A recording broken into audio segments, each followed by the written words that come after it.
You have to bet on the fact that AI is going to create demand. NVIDIA, AMD are going to be in good spots. TSMC, given the plants that they're building, that diversification of where chips are going to be built is going to play a big role in the future expansion. You're not going to see that right now in this cycle, but in the next chip boom cycle, you'll see that as AI consumption is up. That means data centers are going to buy more chips, and that means other companies are going to need much more compute capacity.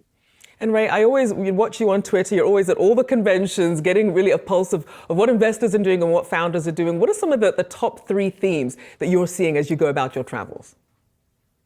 Yeah, so one of the most interesting things that's been going on is, as we've been talking about ChatGPT and what's happening with AI, we're starting to realize how much data we need and how much compute power that's going to be required. There's a lot of interest right now. We're in the beginning of that hype cycle, but what we're going to see over time is that data sets become important and companies will start hoarding data sets or creating unique data sets. We often joke, right? Topgolf was bought by Callaway, and potentially what could be happening is Callaway now has the biggest collection of really bad swing data. Now, what could you do with bad swing data? You can make better golf balls and better golf clubs. And that kind of unique data sets are going to be there. And that's an exponential advantage compared to other companies. These are companies that we call data Inc. businesses. And you're going to see more and more of these data Inc. type businesses pop up.